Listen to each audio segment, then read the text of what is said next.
2022 च्या मध्ये पुन्हा सरकार आलं आणि त्यावेळेस मी हक्काने ऊर्जा विभाग मागून घेतला आणि या ऊर्जा विभागामध्ये आपण एक मोठं ट्रान्सफॉर्मेशन सुरू केलं आणि आपलीच योजना ही सौर कृषी वाहिनीची आणि सौर कृषी पंपाची केंद्र सरकारने एक पत्र सगळ्या राज्यांना पाठवलं की महाराष्ट्राची योजना ही तुमच्याही राज्यात लागू करा आणि केंद्र सरकारने माननीय मोदी साहेबांनी आपली जी कुसुम योजना आहे त्या योजनेमध्ये याचा समावेश करून कुसुम अंतर्गत सौर कृषी पंप आणि सौर कृषी वाहिनी या दोन्ही योजना त्या ठिकाणी समाविष्ट केल्या आणि त्यानंतर मात्र महाराष्ट्र थांबलाच नाही।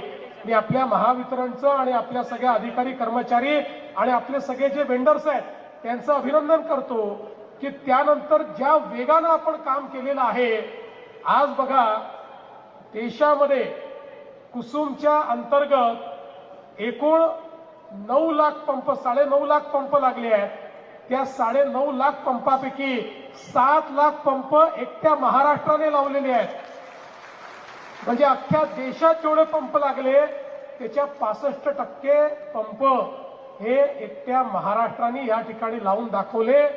आणि सुरुवातीच्या काळात लोक म्हणायचे सौर पंप लावला पाणी येणार नाही, मग त्या ठिकाणी योग्य आमची त्या ठिकाणी फायदा होणार नाही, आमच्या अडचणी तयार होतील। पण हळूहळू जसे पंप लागायला लागले लोकांच्या लक्षात आलं की याच्यामध्ये तर आपला मोठा फायदा आहे। 25 वर्ष विजेचं बिल भरायचं नाही, 365 दिवस दिवसा वीज मिळते, जेव्हा पाणी आवश्यक त्यावेळी पंपाला वीज, अशी अवस्था कोणालाही रात्री शेतीमध्ये जाण्याची आवश्यकता नाही आणि 3 पिकं घेण्याची देखील त्या ठिकाणी व्यवस्था या सौर कृषी पंपामुळे झाली। आणि मग एका शेतकऱ्याचं पाहून दुसरा शेतकरी, दुसऱ्याचं पाहून तिसरा शेतकरी आणि यातनं एक प्रकारे आज देशामध्ये आपण पहिल्या क्रमांकावर आलो। आणि मग हळूहळू ही जी सगळी इकोसिस्टीम आपल्याकडे तयार झाली त्यातूनच ही आपली क्षमता तयार झाली।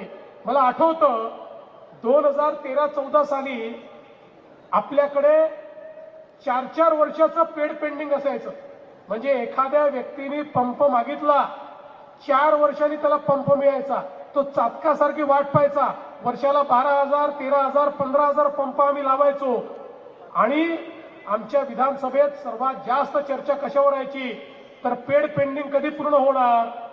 आपण 14 नंतर जवळपास पेड पेंडिंग तर संपवले, पण तरीही दरवर्षी येणारी डिमांड ही आपण संपवू शकत नव्हतो। पण आज अशी स्थिती आहे की दरवर्षी 20-25 हजार पंप लावणारा महाराष्ट्र एका महिन्यामध्ये 45,911 पंप हे या ठिकाणी लावू शकला आणि गिनीज बुक ऑफ वर्ल्ड रेकॉर्डमध्ये याची नोंद झाली।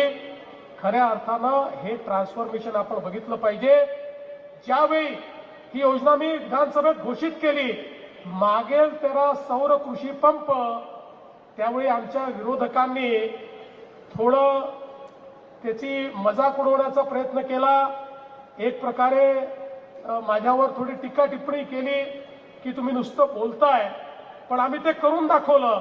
आणि आज बघा परिस्थिती अशी आहे, हे जेवढे शेतकऱ्यांनी आमच्याशी इंटरॅक्ट केलं, बाहेरही शेतकऱ्यांची मी इंटरॅक्शन केलं, डिमांड त्यांनी दिल्यापासनं 1 महिन्यामध्ये लोकांचे पंप या ठिकाणी लागायला लागले।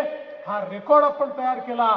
मागेल त्याला सौर कृषी पंप आज आपण देतो आहोत आणि एका महिन्यामध्ये 45,911 पंप लावून एक नवीन गिनीज बुकचा रेकॉर्ड आपण तयार केलेला आहे।